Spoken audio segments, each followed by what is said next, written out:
From the Steel City, I bid you all good evening, good morning, good afternoon, wherever you may be across the nation, around the world.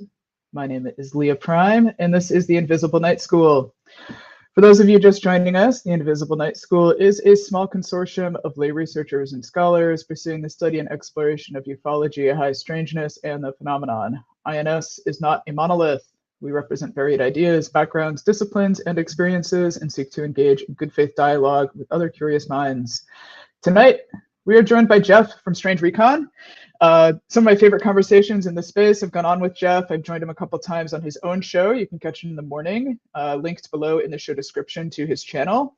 We're also getting some pretty amazing comments from our guests about Jeff. We've heard that he uses his own thigh as an anvil, that he is a man in flannel, and that he is an 8-foot, 2-ton monster who can palm a medicine ball. So Jeff, without any further delay, I'd love to welcome you to the stream. Thank you for having me, and all that was true. Yes, wonderful. And I'd also bring on my amazing co-hosts. I have Campbell, Nick, and of course, Lewis. Gentlemen, happy Wednesday. How are you? Very well. And you? I am lost in the sauce. I'm having a real one.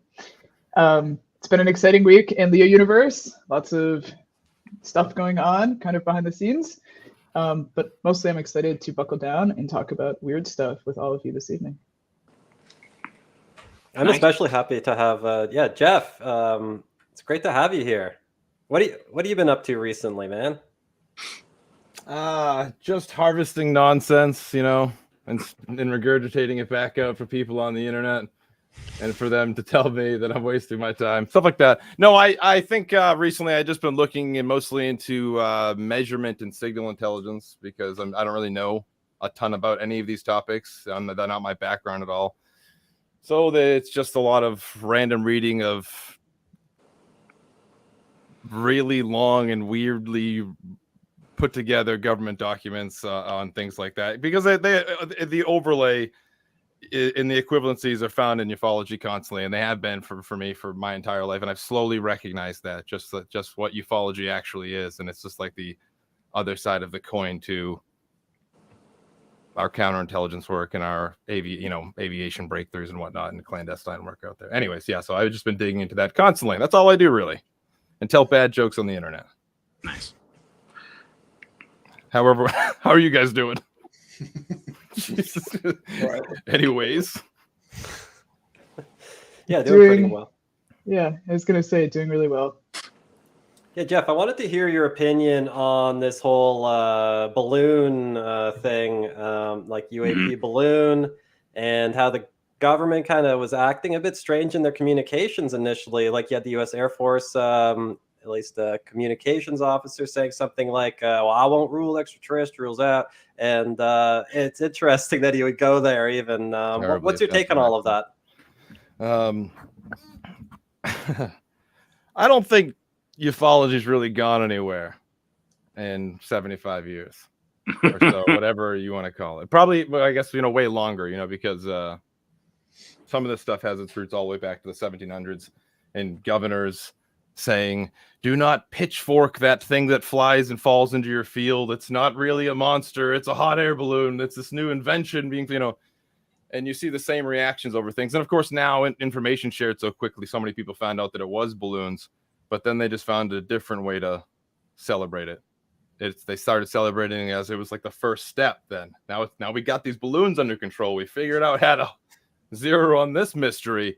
Beyond this one is, of course, possibly the one we're looking for, this, the actual phenomena, the actual unknown, not the actual balloon entities. I think this is just the perfect representation of what always happens in ufology. But more importantly, I think people are becoming aware that something as primitive as a balloon with a super awesome devicing and on the bottom of it can still be a major asset to a first world nation in 2023. And it's kind of shocking to them, because they've been told by ufologists for I don't know how long about, craft that are going to the other star systems and back, and we have all this ability. We're fighting wars in places, and they're trying to weave all these other experts together, and and then they hear that this is a problem, and this just doesn't make sense. And when that happens, you see like a mass change in ad hoc decisions and reasoning and all and whatever. And I think it's a perfect time to look at it and reflect upon what it's been like in ufology in the past. And a balloon on multiple occasions has been a problem, specifically just in modern ufology. How about Japanese incendiary balloon parts in people's backyards, and things like, of course, Roswell, whatever you say, whatever people believe it is, I believe it was a balloon. But yeah, I just think we haven't gone anywhere. What do you guys think? I wonder if there was some intentionality behind that the vague way they were speaking about it. I don't know if that comes from like just individual personal beliefs or something more sinister behind it. I did think it was interesting. I didn't think that was necessary to say. We didn't say we're not ruling out dragons or gremlins. We said ET. It makes me kind of wonder why. Maybe they're just fucking with China. I think a lot of things too we have to look at is what exactly a balloon is, because I've tried to just joke around and say like do we call our phones, but they're hardly a phone. In fact, most people are afraid to use them as a phone now. So they're really not that at all. But there's a lot of just very primitive advancements. Primitive technology being used with new modern capabilities, with lightweight batteries and things like that, the ability to make things a little bit more agile in the air and be able to adjust altitudes to hang around and linger in the same spots for longer without using the ways they were doing it for the last 70 years, essentially. So when someone calls things a balloon, when other departments are calling them UAS, as in unmanned aerial systems, or some other departments are calling them, pilotless vehicles or whatever, it's really hard for a single person to summarize like 20 some odd different intelligence organizations and militaries and unit on the ground so I can understand in some way. But then also the West thrives on propaganda. We don't tell anyone anything normally. You don't tell your friends anything because you're afraid you're gonna hurt their feelings. We literally live off the idea of just kind of just give the people, something ambiguous and weird and kind of let's just see where it goes. And we could be the most advantageous we can on wherever this goes. That seems to be a very common, factor with a lot of ufology anyways, just because I think a cover story before something happens can be problematic with all the variants you see are variables out there. But, letting the chips fall and seeing what kind of happens and then deciding afterwards seems to have worked a lot better in the past. Rather, what we're seeing right now.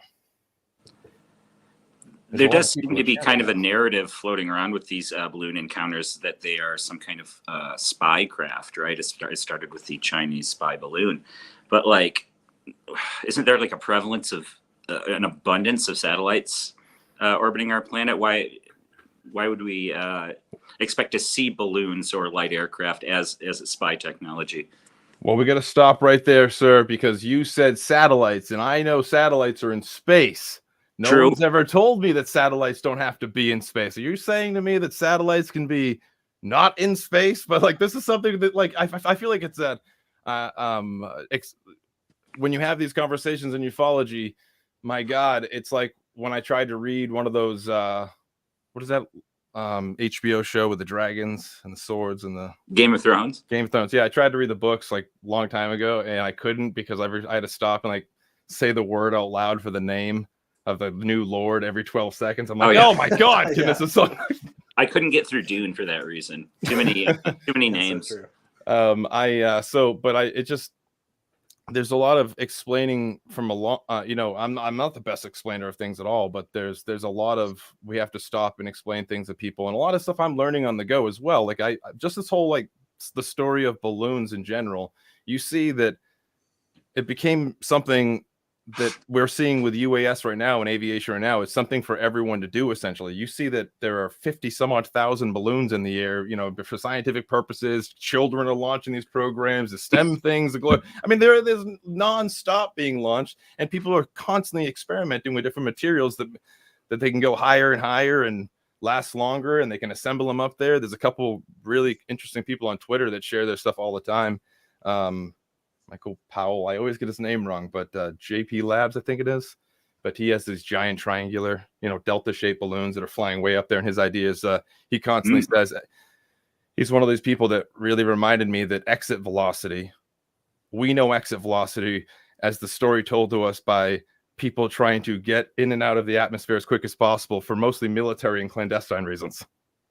That's what we know about going to space, whatever. But there's people out there like in the balloon world, they're like, what about balloons? And like, there's just this constant, that you can get to space. It just takes a lot longer using a system like this. And you also have to use multiple platforms. But it's the same thing we're doing now. We just do it really quickly. And it's just like, long story. So anyways, yeah, the spy balloon stuff is what it is. I mean, the Chinese are in the game of figuring out windows and or in loopholes rather, whatever you want to call it, to get through our stuff. That the Rogueway article from 21 in the War Zone, it summed it up so great because, and it was so real that it like crushed people's souls. It, like, I'm not kidding. I saw people in ufology deflate like when they read this, who actually give evidence a chance. You know what I'm talking about? The people that look at things and go, oh gosh. And they read that and they saw that, oh my God, how could something so amazing like the world's most expensive awareness radar, integrated system that speaks from satellites to assets out in the field, can see over the curvature of the earth, basically can communicate with satellites that are far enough away to see 1/3 of the earth anyway. So it's like, how could a balloon get past that? That's not fair. We've $300 billion over the course of 8 years. It's like, that's something that people don't even understand. So of course they just shift away from it and they're talking about the more special cases, whatever. But the spy balloon thing is very real. It's going to keep happening. It's going to happen from countries all over the place under the guise of scientific missions. And that's the way we did it. And they'll do it the same way. They'll use a lot of front companies, or they'll use the military and just say, who cares? And they learn from how we did it. Now they can afford it. That's another thing. We've been doing it for years as well, I suppose. On our allies, on them, on our adversaries, competitors, we give people the tech and then we watch them. Oh, what are they going to do with this? Like I say tech, but that could be literally a gun. Right. A tool of some kind. Yeah. It's also been very apparent to me over the last couple of weeks as this has unfolded is how much of a political implement ufology is as a subject for the right wing in America, because who we're seeing entertain and play into these collective fantasies about UFOs, it's Marco Rubio, it's Tim Burchett, right? Because this is the Trojan horse into unwinding and undermining institutional faith, drawing attention to government mismanagement, and also the ancillary benefit of drumming up financial support for increased surveillance and kind of that saber rattling. And I think this subject, I've always been so struck by it as a vessel, particularly of recent, in promulgating and supporting basically these totalitarian fantasists that infest our government. There is, I would say that it definitely exists, like exactly how you just nailed it. Obviously, I mean that. Yeah. And I love anytime anyone says saber rattling and stuff like that. Yeah, that's pretty good. But usually I charge for that, Jeff, but you're gonna get free tonight. there is. I do think though that there is that thing though we have to worry about. This is why I just hate politics in general, but because I kind of. That's where the alien shapeshifters are right there. I'd say because a lot of these people, and I experienced it firsthand, they literally play both sides like so good. They'll be on TV that day and then having drinks with their adversaries that night. Yeah. And you're like, what the hell? Like these people are supposed to be like hate each other. Like they just were on TV. This person literally is trying to kill children and like the. And then they're on, it's like this is. I mean, they're like actors at best. I grew up with a friend, and his dad held a position that was. For where we lived, it was very high up. And I was like shocked at the reality of what the lives they lived in real life. And even when they would be like, guess I have to actually work and like like adjust their tie and like start being it was insane. It was like they were robots. Yes. But then I see it outside of that, and I notice that there, in general, there's such a vast majority of people on the right side of things in politics that support just being like American dominance. You know, I think it's, and that kind of just is so outweighs the other side, because you're not going to have a bunch of college kids being like, yeah, we should go to war. Like, you know, that's not what is this? Like, we're not going to see younger generations and people in general that have always come from a side of more diplomatic probably response than anything in life to be shouting war. So yeah, it's super. In fact, I can think of my, you know, since I was a child, there was so many times where that image of like even just in general, the image of like a white, blue-eyed alien. You know what I mean? Like is the image. It's like we can't get any more possible. Like, and then the gray alien wasn't always the alien. I mean, we still have that book someone just mentioned earlier, I believe, right? The Bledsoe book. Yeah, Orb of God or UFO of God, whatever it's called. God, yeah. I have yet to read it, so I can't, you know, whatever. But I mean, I've kind of followed the story from a few different perspectives, and people have broke contact from me when they recognize that I maybe wasn't necessarily asking all these questions because of, I believe that there was a transforming cow in the woods. I don't know what. And I said that specifically to be a little bit like a jerk. I'm not gonna lie, because I find it a little bit insulting sometimes when they have waves of people that will come at you for questioning, like what, you know. Anyways, but of course this image of what these aliens were from like Nazi Germany, links and all this stuff has lingered in ufology for a long time, and I think that's also helped like keep bolster those numbers of that alt-right type of weird take on things, and it's kept it like a safe spot for a long time, because a lot of people in the conspiracy world really, really, really truly believe that there's some sort of magical link with the Nazis, and like it's almost it's like their Christ is coming back. Like that's how they. I've heard it 1,000 times. Yeah, I mean, what strikes me too is how much of this winds up tied, if not directly to the Nazis, kind of obliquely, and with these ideas around blood quantum and genetic predisposition. And I have had, it's interesting because I can think of a recent conversation I had with someone in the community who is a self-proclaimed experiencer, who basically came after me and said, Leah, I know you're an experiencer. I know you have all this stuff going on, blah, blah, blah, blah, blah. And looking at me, right? I look like this nice Baltic Viking, whatever goddess, right? And then I say, well, you know, I'm Jewish, right? And that stopped the conversation like right in the tracks, because they thought that I was coming from Scotch, Irish, or Nordic background. And I'm like, no, I'm Eastern European Jew. And that tends to blow up a lot of those fantasies too. There's always this kind of strange blood link or fantasy or mystical whatever blood and soil connection that seems to continually arise. And we see this kind of uncritically presented in some of the research and work being done right now, right? People trying to find genetic connections to experiencers. I think it's compelling. I think it's really interesting. I think it's worth surveying and exploring. But I'm also extremely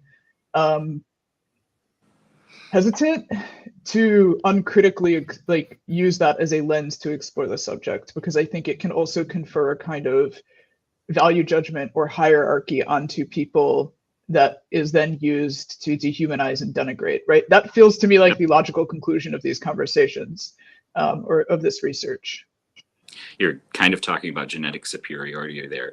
And how do you use people's experience as a control in these kind of how are you verifying this independently? Yeah, I'll let Jeff talk in a second, but like what I keep coming back to with this stuff is that like it's not that I think experiencer phenomenon isn't real, because I think a lot of it is, or at least in very general senses, like these ideas of spiritual emergence and awakening and stuff, but I don't think it maps to empirical science. No. Like I don't think the way the kind of scientific method as it is done now is the appropriate framework to explore these experiences. I think they are better and best explored through things like myth and analogy and like these larger, more like qualitative lenses rather than just straight, let me take a brain scan and see if a part of your brain lights up. Right. So again, it comes down to kind of the issue with all the different facets of the UFO superstition is like, how do you determine the causal link between any of these things? Just like vehicle interference, like we talked about a while back, like even if you do see something strange and your car stalls, you still can't like conclusively say that those two things are connected, right? Unless you kind of understand the mechanism between them. So yeah, I think I think taking brain scans of people who have had experiences is quite a leap. Yeah, I certainly agree with on all the things that were just said, and I got to tell you, I think a lot of unethical things go down when you start putting these really general statements out there, like Steve Long in the chat had said about The Chosen. Like, what do you suppose that happens to a lot of people looking for answers I mean, this is just in my opinion, of course. I'm not a doctor. I'm some jackass on the internet with the microphone. I apologize for swearing, but the idea is like, what do you think? What do you think the consequences could be? Right. Because I've spoken to people firsthand who ended up becoming diagnosed with schizophrenia, and I asked them specifically, how did it start? Like, what was going on? I found that to be beyond interesting as a person who was already studying UFO stuff for like 15, 16 years at that point. And she said it was well, I spoke to two people. First one was it was voices, and the voices were saying things that seemed rather insightful. And then they started taking the position of their relatives. And then after a while, the voices, probably after like 4 months of hearing this, and it was only ever when a fan was going on or a noise like a buzzing at night, they'd hear like these strange, and suddenly the voices started saying to do like horrific things, and clearly that wasn't their loved ones from the past telling them to go murder their child or something. and so I just started, what I learned after hearing that and then started looking into it a little bit, I recognized just what happens when someone gives you a little empowerment, a little confirmation, and they just do it for the price of a conference ticket. And you go there and suddenly you're not undiagnosed like some a-hole on the internet just said. You're actually in communication with these things. And the rest are all effing liars. No, I'm sorry about that. I don't mean that, because I've had experiences that I specifically really worked hard at trying to debunk, and I really could, and I still am left to this day believing someone's got some fantastic tech on this planet and we don't know about it, or I and most of my friends that were there and saw it that are all insane. So I don't know, but I do say that the vast majority of people hearing something from Dr. Gary Nolan like that, and that's who we're talking about. This shows now the analytics are going to drive it right off the thing. That's great. I've already have UFO Twitter begging for my blood, so let's just keep down this path. He seems like an interesting character, and I really do feel like he is out to prove valet rather than out to do anything else. He's out to make sure that valet is like, Albert Einstein was to Isaac Newton, and valet is to, I don't know what the hell. He just wants to make sure that everyone's going to remember valet forever. He's flat out said it. He said it, and I think that's a weird hill to die on. What is he even dying on? There's a grand projector, and we're all in a ultrasonic hologram. What is he? I mean, we are. Son of I want to call out a comment here from the Earth about how voice hearing is really common and not necessarily a sign of any mental illness. And I also think of that quote from Joseph Campbell, right? Like, the psychotic drowns in the waters in which the mystic swims with delight, right? Like, there are these variabilities in internal ontologies, cosmologies, and experience. And I think the amount of variability is honestly so unknown and unexplored because it is so taboo. It tends to be so readily pathologized. Mm-hmm. But I do agree as well that you have this spectrum of experiences where you do have people that are basically experiencing some kind of psychosis or mania in a deleterious sense that are co-creating their experience with people that are encouraging it. Yeah. Because they refuse to basically critically look at the spectrum of experience. It becomes a binary of good, bad, instead of okay, manageable, ecstatic or mystical experience, and then this sort of other bucket of actual mental illness. You know, like one of the things that Stanislav Grof, who really studied this stuff, like the distinction he always drew was that spiritual emergence led to the reaggregation of a sense of self, like there was a reconvergence, but that, you know, when you're dealing with mania or psychosis, you increasingly deal with a fractured sense of self. It doesn't kind of reaggregate the way it does. And that was sort of one of the heuristics that he always used to draw the distinction between the two. You know, can I just say real quick, I'm sorry that I do, when I say these things that I'm just saying nonsense, I do feel like one of the things that we'll notice right away is that there's so much I've left out, and all of us, because we have limited tweets and limited whatever, so much we've left out. I do want to add real quick that I don't think I shouldn't have joked. I said that at the end, tag that. No, you're fine. I just want to say that I also feel like there's all types of things on that spectrum as well that are far away from any type of actual encounter with something, or even maybe a spiritual awakening. Because do you know the amount of people that I feel like are in, and this is just not some random thing, they're like in a tech psychosis, and I think you know a thing or two about that, right? And a lot of just on visual awareness of the world. Living in New York City alone, people will die just to look at an effing tweet on their phone. They're incapable of recognizing what's around them very well. And I don't know if I just feel like in general, there are people that find like emotional awakening for the first time in their life. They won't even know what it feels like to cry or something, or like feel like they've loved someone, or, you know, they'll go their entire lives without feeling anything but whatever the hell is on the TV show, whatever. It's very Idiocracy like, and we know this exists. And then they'll experience something that a lot of other people have felt a lot earlier in their life and become adjusted to, and maybe have explored a denser palette of things out there. And those people will then tell that emergence like it is something more magical, like the person that quit cigarettes through going to church and somehow feels it so great that it's this encounter.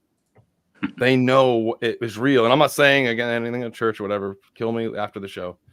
But You're fine.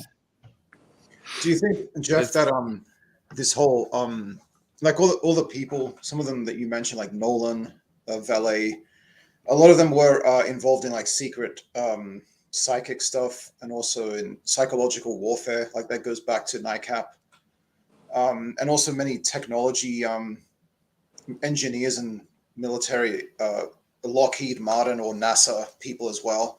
Do you think that this is all kind of a do you think there's like some sort of coordinated effort here, or is it just kind of fragmented groups of people kind of with a sort of converging set of interests? I definitely do not think there's some top-down effort like Werner von Braun conspiracy UFO legend with Carol Rosen, and I don't think that's even close to legitimate. Do I think that it can be pitched that way as easy as a person with really good creds going on some news and selling it that way in some degree? Absolutely. I mean, look how easy people that are seemingly unaffiliated with anything can sway a narrative for years. Like it's been like 5.5 years now or 6 years now of this whole thing, and it's still going to some degree. But I do think people are advantageous as hell, and certainly places that are involved with this very thing, because UAS has been in our lives for so long. And I'm not saying that all of ufology is UAS, but it's such a part of it, especially with the emergence of swarming technology from countries that now can afford like an air force that is like 10 times the size of the United States if they really wanted to. I mean, just because they don't have to print things out of the material that we might own or something. And I know that's ridiculous to think about, but it's, you know, it's a different time. And because these technologies have been and the software that runs them have been in the, probably used. Well, I know how they're being used by civilians now, but it probably being used in ways that we wouldn't want to know about or broadcast for a long time, because they're involved with some of the most sensitive operations out there. I mean, that's why we end up finding out about things like the manta ray like 45 years later or something. You find out this little tiny UAVs flying around in the 70s, and it's completely stealth. It can get by anything, and you can pretty much load what you want on it. And, you know, I don't know. I just think it's a few things had to go down, and public awareness of like how we can't defend against swarms. We can't defend against all this stuff. It's impossible the way we have our infrastructure. It's insanely impossible. If you really think about what a swarm could do with a little explosive on each of them to a sensitive government location that has a bunch of old, like, security guards, like our special forces 40 years ago, like sitting on the place guarding. What are they going to do? Shoot them out of the sky? It ain't going to happen. This is a terrifying time to recognize what we probably should have. If I had my way, it would have adapted it into society a long time ago and had, the world figure out what to do with these things and make us a lot better in certain things. But no, I don't think this is some concerted effort, but I do think people will definitely take advantage of something that's happening, and it's been happening, and they know it is, and it's out there. The information's out there too for the public, but most people aren't going to read this crap on the internet. They could care less. Well, Jeff, you mentioned incendiary bombs from the Imperial Japanese Army in World War II, and those were born out of a top secret atmospheric science program. They discovered the jet stream and Bingo. then immediately militarized it. And there's a very long history of atmospheric science being at the top levels of secrecy. David T. Griggs, geophysicist, UCLA, was one of the co-founders of RAND, extremely knowledgeable on atmospherics. And then related to that, we have a bunch of national security documents that present a pretty compelling argument saying that the UFO subject could be exploited by foreign powers to have people interested in UFOs dig up black projects through filing Freedom of Information Act requests to try to get at the real UFO thing or whatever. So, there are real legitimate national security issues going on here. We are sort of touching on things that we know they don't really, for valid reasons, don't want people to be poking at. What's your sort of rationale for focusing in on this kind of project, in that context? I don't know. I have a lot of I have a lot of people. I have a lot of I want to fix unresolved problems. I don't know what's wrong with me. I just like to do that. I have a problem with that. That old expression in boxing, if they reach, you gotta teach. And it just reminds me of so many times, like growing up, where I was involved with like a paranormal topic where someone knew I didn't know. Someone out there in the group that I was with, standing on this ancient monument or in this little tunnel that was supposedly used or whatever that, and someone, and they didn't tell me. They sold it as some sort of horse crap that was just, and I little by little I would see that evolve. And I just said, I've been interested in this topic in general, since my childhood, and I had weird experiences. And strange enough that I, in general, would spend a lifetime talking about it and looking into it. But also, then I spent time in the military and deployed and seeing what it was like working on the tail end of a DARPA program. And I'm just like, oh my God, it's obvious. It's more than obvious. I still am open, though, to the idea that aliens could come here. I'm not one of these people that are super into the consciousness aspect of anything and all that stuff, the esoteric topics of it, mostly because as a sailor, I've said this so many times on my show, I know what it's like to look at land for days and never be able to get there. And it's like, look at in 1995, you go to a Princeton website and it would tell you there was 300 exoplanets have been discovered. This is crazy. It's not just us. It's not just that's what it was like. And then that all kind of went away. Now it's 3,048 have been discovered. 3,000 is no one cares. And to me, all I'm thinking is that's land out there. Land. Oh, that's land out there. And we're going to skip right all past the idea that something might be just slightly older than us, since we know we can send something to another star system in a relatively short time. Yuri Milner's project with Avilob, yeah, and what the hell is it? Starshot? What is it? I believe so, yeah.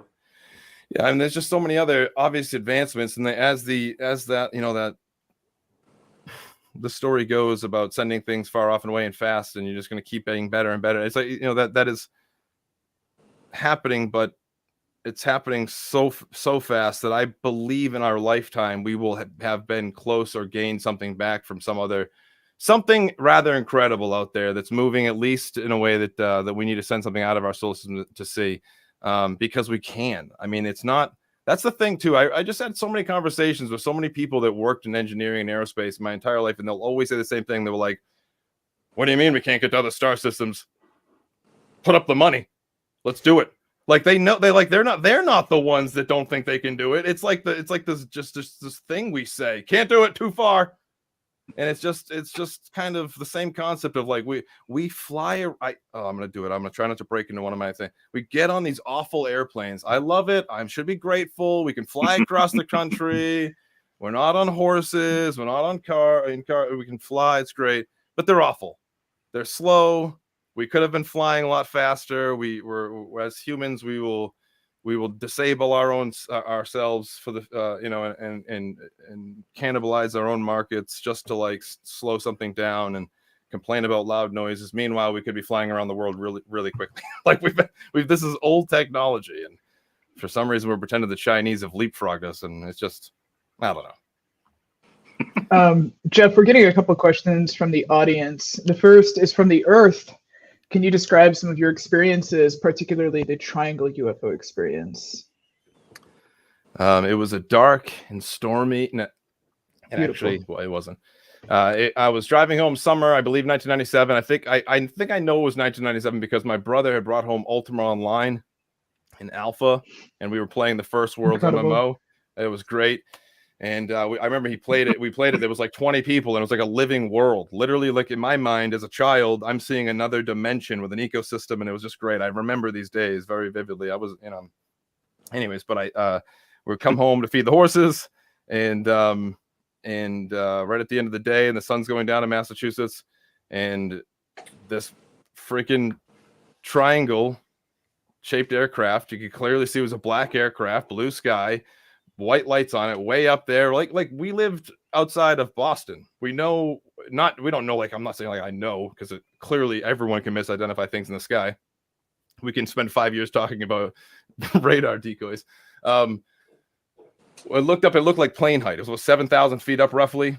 That's what it looked like to me. It looked like the same height we would see planes constantly fly over this town in Massachusetts, and the Bridgewater area of Massachusetts, and we took a few steps, and I remember, this is a vivid memory, just as vivid as seeing the craft up close, this aircraft.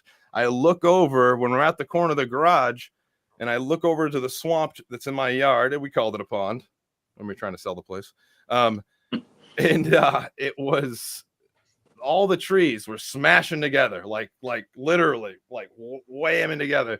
And my mother and I both were like, what the heck? And all of a sudden I heard her yell holy shit as loud as possible.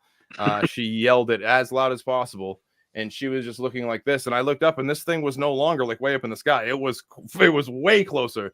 I mean, even she says to this day that it was only a few hundred feet over the trees, and it was like it to us, it was like someone had, someone's blimp was going to crash on our heads. And she didn't do like what's classic in the movies. She didn't freeze and just she screamed and ran.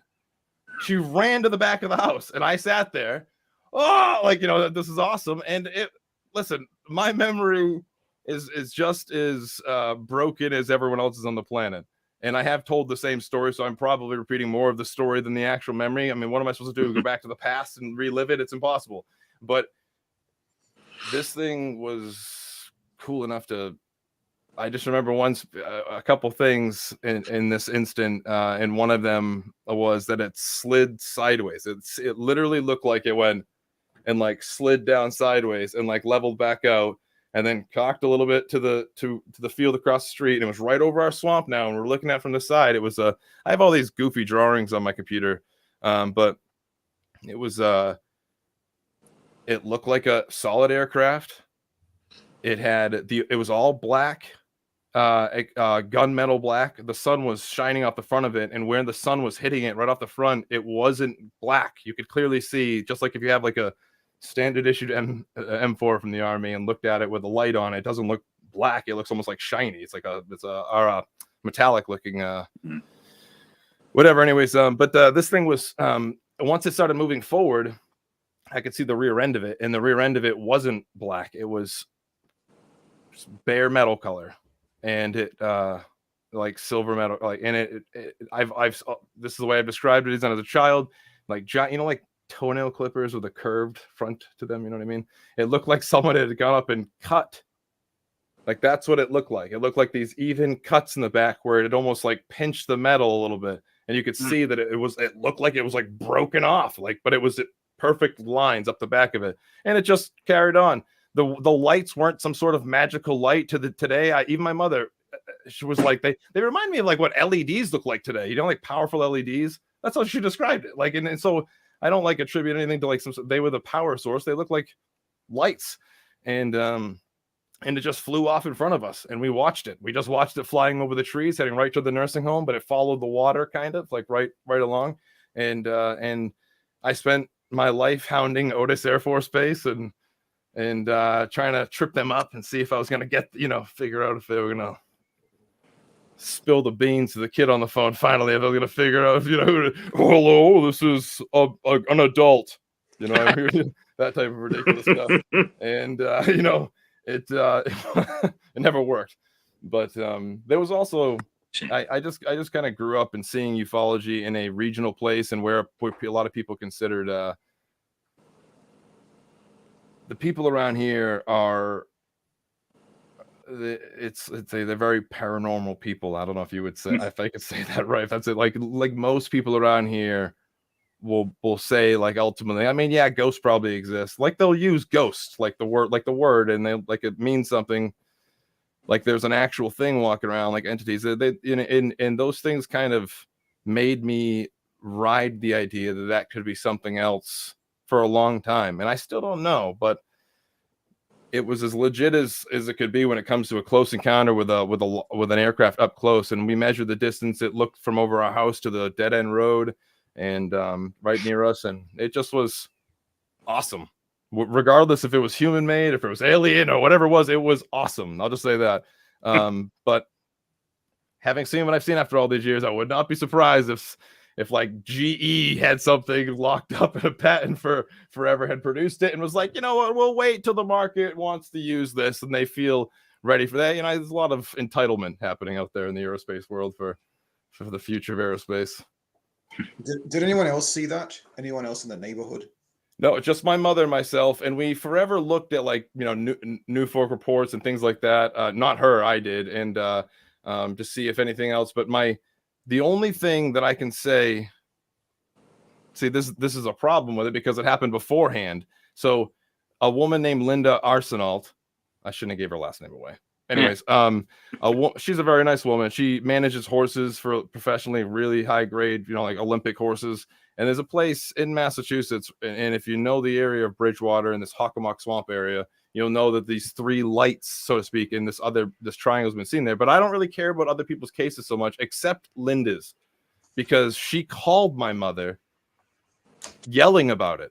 She called her one day a few weeks before saying that these balls of light, they came out in a triangle shape and flew around together. And then suddenly, as she was watching them, they like burst apart in different directions and flew directly at her. And Campbell, they sounded like, what people have described, it sounds so much like what you've talked about before so many times, it's unbelievable. But because they were a triangle, she saw them in a triangle shape, locked together, like moving together everywhere, and not enough floaty around, possibly Chinese lantern way. It was, and rightfully so, because then she called us, described it, and then within like 2 or 3 weeks after that, we saw this experience. And for some reason, my mother and her both agreed that was the same thing.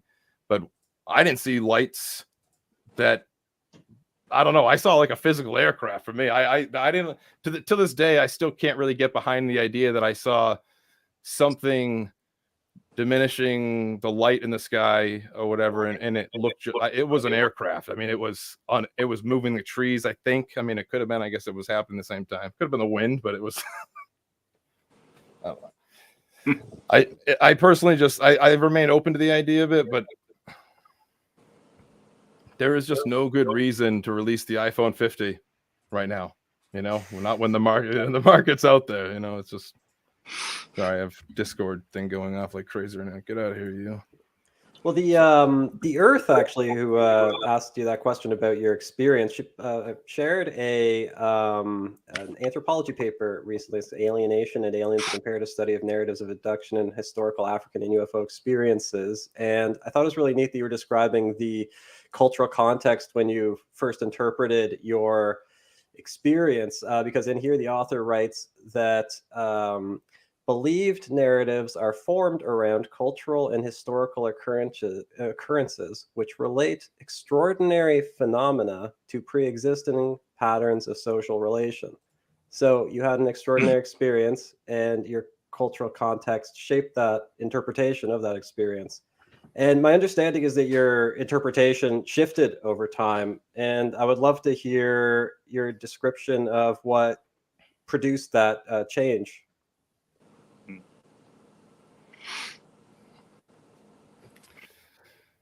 Encountering charlatans for too long would be the basic answer. Just encountering liars, like I was describing earlier as a child. But I just don't see any reason why we can't do the things that have been claimed so often by ufology.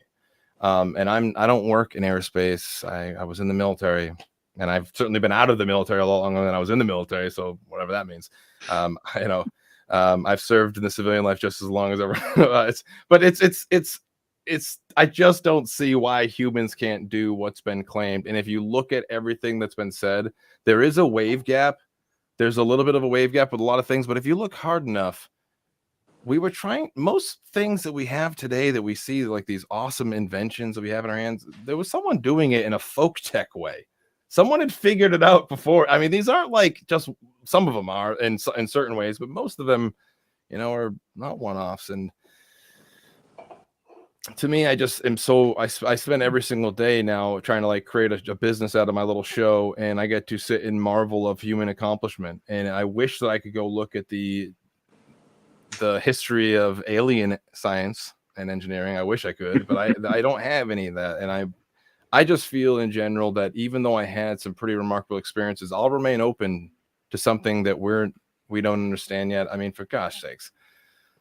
I mean, you people all know way better than I do. Look how humans have viewed themselves in the time they're in, and how we know what we're talking about, not like those ones back there, and we've done that a few times. I don't know if we, so it would not surprise me to some degree. And I do like Eric Weinstein's thing he said on Rogan thing. I watched that little clip. I trust me, I can't get through an episode of that. There is, but one day I hope to be on. So no, I didn't mean that. I think he's a bright guy.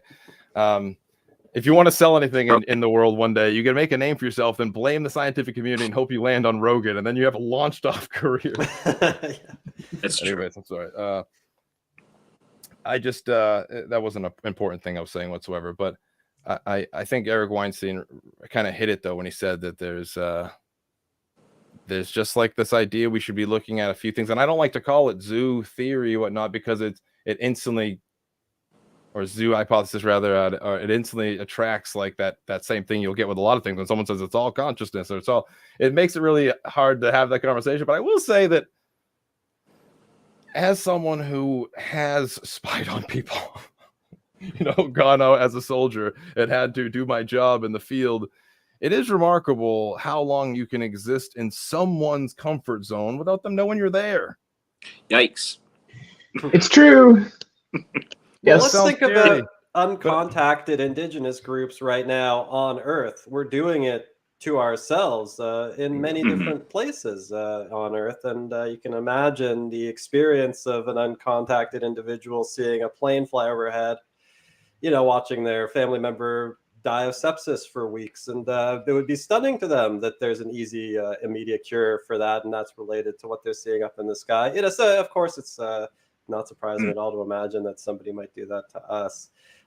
Louise, would you be okay? Because my impulse is sort of similar to Jeff, where it's like it feels to me like statistically there should already be aliens here. I just don't see like strong evidence of that.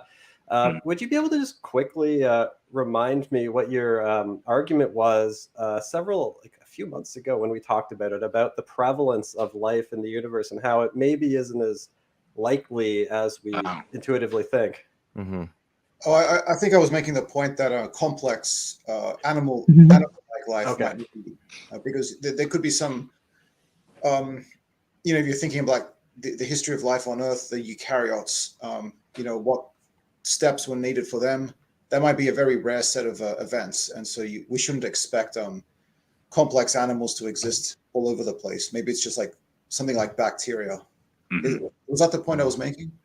Yeah, it was. You're right. This think is so. exactly what I was trying to remember. Yeah, so it's like it's possible entirely that there could be a relatively simple transition into basic self-replication, but then the transition into a more complex thing is perhaps the stumbling block. That's right. Yeah. Yeah, I think that's. I think that it's. I think I wouldn't put any weight into the idea we're going to go find a wrench swinging person anytime soon. Maybe around on the next on the next planet, but I recognize that our eye and ear goes everywhere at once, far faster than we physically do. And if I'm just talking about us, obviously I can't guess the alien side. I don't like doing really the what if too much thing, but I would just imagine that we wouldn't waste our time exploring anything, looking for other intelligent life in the form of, obviously we're going to give off some strong whiffs of us on down on the planet. Just like when you live on a sailboat, when you get within shore, you're like, oh my God, plants, animals, poop, perfume. I smell someone's perfume from a mile away. Like you're just getting hit with all this stuff. Of course, we're not talking about literal smells in the sense of looking for life elsewhere, but we're going to talk, obviously you got to get to text signatures at some point on the discussion of what you're looking for. And if there's anything we can relate to, no one wants to land on a planet where there's weird slime monsters and that we're not going to have, but I just in general would believe deep, just how we've done things so far and what's already up in the sky, for gosh sakes, or up in space rather. That all right, here comes. If aliens are out there that did swing a wrench and did put something together and eventually learn to exit their atmosphere to some degree and were to travel elsewhere, be it physically or with some sort of TV they can look through, and, I would suggest that maybe they know exactly where to go beforehand and wouldn't waste their time whatsoever. Because we as humans are not going to go, let's stop over here. It's nothing. Let's stop. We don't have the resources. We don't have the time and the effort, so we're going to go right where the interesting sparks and signals and sniffs and whiffs. I've never said that in my life. I want to be clear. I liked it. Don't worry. Sniffs and whiffs. That's a good one. Anyways. So Jeff, one of the questions I always like to ask guests and just my friends and contacts in this space is how their ideas and views on the subject have evolved and changed over time. And I was wondering if you could tell us some of the sea changes you've experienced in your exploration of this subject. Like, as in how I just can't take ufology anymore, or do you mean like on a deeper level? Because I'm not asking like euphemistically or insinuating anything. I'm more just curious about how your thoughts on the subject and your opinions and views may have evolved or shifted or been refactored over time. Well, I think that actually it feels like I could easily say, like I said a little while ago, that I could sway back and forth, and I have, and I've gone way, back looking into the deeper things that I've been open to it. I think in general, though, if I was to wrap it up, really, it's that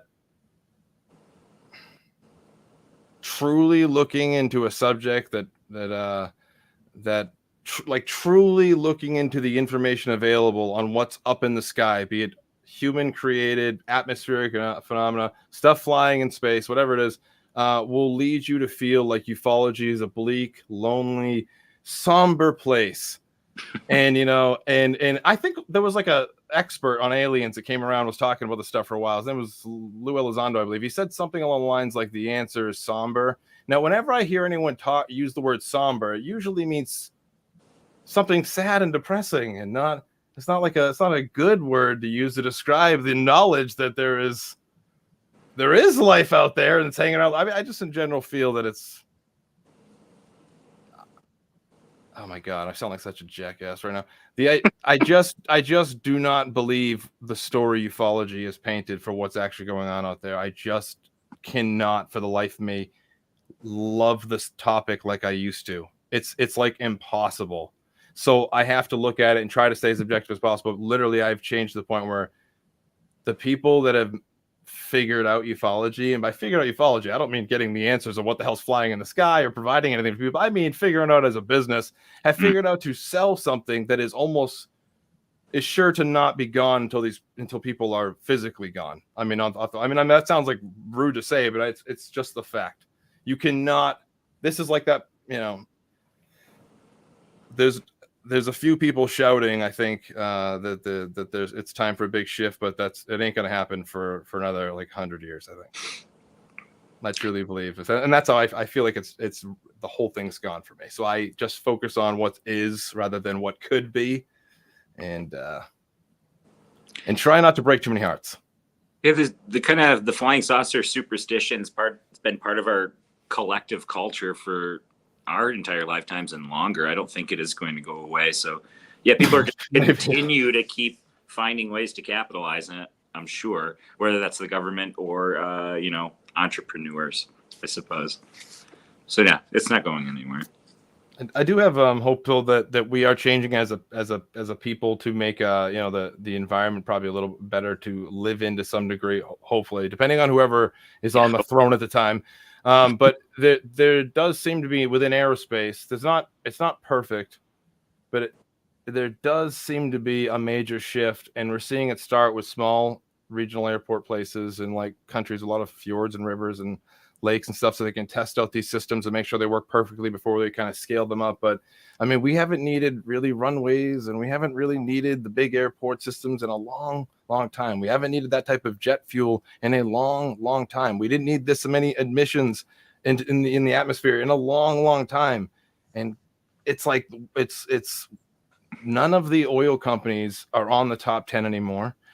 ExxonMobil's 19th out of 20 in the world running of the world right now. So it's like we have finally seen this come to an end, and I hope it means that those flying saucer days that people thought were coming are going to come obviously in a greener, so to speak, way, whatever. I don't know, but I do think there's hope for that. So in the sense that the story ufology was pitching for a long time, which was that this same technology that was being used in secret for a while is finally happening. It's really not something we're hoping and praying for. We're just watching it over time. Lithium ion comes around, everything shrinks. The whole fuselage of an aircraft becomes the battery. We're seeing things have dual capabilities and VTOL everything. Organizations are jumping to it as fast as possible because they know it's the future. And we're seeing organizations lobby for supersonic and hypersonic flight in the near future. That's wild to me because it's been around since, Germany in World War II. They understood it when rockets fell to Earth. They were like, "Holy cow, look at this!" So it's obviously it's time for a big change, and I feel like ufology has played a part in that. They don't even know it because they've been telling like the sci-fi side of it for so long and what it is, and we have fulfilled that everything. It's the wildest concept. Like looking back to some of the Blue Book cases of what people are claiming is happening to them from these flying saucers, what they're doing. You can cut out some of the embellishment probably, but what the tech they're saying is something that we've had since then. And that to me is enough to go off of and just be like. Could you go through a list of some of the tech, like propulsion, one by one, aerodynamics, etc.? Just like a very quick overview. I think without getting super specific, like Dr. Stephen Greer talking about physics, I would say first of all, wind tunnel advancement. Aircraft susceptibility and signature reduction versus its capability in the air. So we are measuring things essentially on the assets that we've decided to put on them is what best aircraft in the world can do. Could you imagine if maybe we weren't making the best aircraft in the world to hold all these heavy assets and bombs and things like that and do all these things? So there is an evolution of signature reduction and the ability for our militaries of the world to move, shoot, and communicate. And if anyone wants to get into any of those things specifically, look at what the Air Force has put out, and they've put out multiple, pretty long PDFs on pretty long manuals on where they'll see themselves in the next 25 years. And it pretty much all comes down to shrinking everything down, Plasma actuators on the wings to reduce drag. Another way was a big laser array literally right in front of the vehicle where it just blasted the atmosphere and the aircraft flew into it. And of course, I think the other one that a lot of people just are overlooking because it's so basic is just the batteries have become traditionally, to regular batteries, so lightweight. And of course, that's the story of batteries. And because batteries are so lightweight now, we see that aircraft thrust and weight can be. A good way to look at it is: have you ever sat in a Tesla and pushed the gas pedal? Even compared to a nice race car, it feels a little bit different. There's like an instantaneous reaction to the acceleration. Electric aircraft are faster. They are simply faster than you'll see conventional systems out there, but they're not more cost effective. And so the gas turbine engine as well is another thing that they're beating everyone still. Gas turbines still kicking everyone's butt, even though all these things are popping up that are like super high speed and cool. And it's just, if you ever want to see where the country's going in terms of aviation, just basically look at what the CIA was using for 35, 40 years ago. I don't know, but I guess blended wing, to answer you, sorry, man, blended wing design. That's where it's all going. Ron Pandolfi, how did he get involved? I can't believe that. Another UFO figure. What do you know? Owns a company that specializes in this. Had trials with Boeing back in the day. Everyone knew it was going to happen, and now you see all these commercial airliners and the military say they want a blended body wing design, a nice wide body, stealthy design. And what do you know? People that work in ufology pitched the UFO thing, but somehow are involved with profiting off of the upcoming switch you'll eventually see. Anyway, are we out of time? Nope. You have to go another 50 minutes or so. So we got a question from Estimate of the Situation, who joined us a couple weeks ago. Tom is a total treasure. Let me pull it up here on the stream. Jeff, what are your thoughts on detailed reports by our seasoned pilots of intelligently controlled craft in the late 40s, early 50s, with clear descriptions of visual ID and extreme maneuvers and speed? I first say, what were they seasoned with? That's a good question. I'm an idiot. That's nice. I'm considered a trained observer, and I wouldn't trust me. But I'm not a pilot. I'm not a pilot, so I want to back up there real quick and just say that I'm not. I've flown in plenty of things, but I've never flown. I think pilots have shown that they can be wrong on a lot of ways, and a lot of people will then say, "Well, what about the microfilms of the radar that show this and the tracks of this?" The development of radar and its use in communication on the battle or out there on the range or on the battlefield is an evolving process, and I feel like we've gotten things so wrong so many times that I'm not really willing to trust the idea that the Foo Fighter thing was as legitimate maybe as talking about, and of course a lot of the Blue Book stuff, but then again, sometimes people do say things and then just want to be left alone and have nothing to do with attention. It's someone else that try to, so I don't know. I do tend to give those people a little more leeway in their descriptions. I've watched it myself and right here in Massachusetts. So I don't know. But seasoned pilots, look at the ones we got right now talking. And as much as I respect these individuals for what they've done, defended Los Angeles on 9/11, as been claimed by Jeremy Corbell. That's a huge. I'm sorry. I just thought that was an hilarious title for someone to have. I'd never heard of anything like that in my life. But whatever. There was two things can be in tension, right? Like we can have human fallibility and then also have trained observers, right? These two things can exist at the same time. Exactly. Yeah. And they are part of the process of the learning process. Like the training. How do you get trained? Someone taught you. Well, how did the person teach you? Where do they get it from? They learned. There's a process that came. I oftentimes will try to point people to the idea that this isn't something I know, but if you look at the development of different types of radar, you'll see that even things as simple as atmospheric phenomena or temperature inversions became an idea for a weapon. Like, oh, we can chase nothing. We can chase the air. And you suddenly recognize that with these systems comes their countermeasure. And I think pilots even today they're not talking about stuff they should be if they really wanted to add clarity or add some context to the situation. They just have completely avoided it. Everything from targeting balloons to electronic countermeasures is just not part of their conversation. So therefore, why should I take anything they're saying, no matter how seasoned they are, seriously? I just I'm not trying to be a jerk or anything like that, but what good does it do me to just say what the other pilots okay, why don't you enlighten us then? Give us some information, some inside stuff or whatever. Like, if you're trying to tell us something, then tell us it, because that's not telling it. That's like, oh, you want to, like, here you go, a little treat for you. It's just obnoxious. And I've heard that my entire life, but this is a bigger one than ever. And I don't know. Same things the pilots from the 50s and the 40s. Maybe you've heard this too. I think a lot of UFO enthusiasts you talk to will gladly admit that they I don't know where this number comes from, but they say like 80 all the way up to 95% of UFO sightings are all misidentifications and hoaxes, and they're saying, oh, it's that 10 to 5%. But that 80 to 90%, that's a large number. How are those happening? How are those misidentifications happening? It's because everybody has the capacity the capacity to misidentify things, whether you're a pilot or not. Like you said, you jokingly referred to yourself as a trained observer. There's no observation school, right? Well, yeah,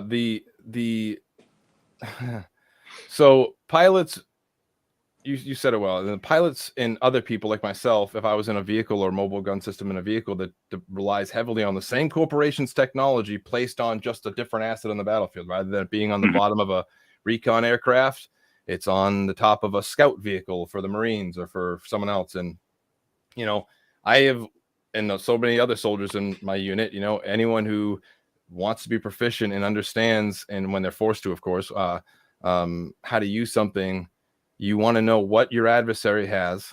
Mm-hmm. So you are given sometimes some things as primitive as playing cards or toys. That's how the soldiers play with the toys.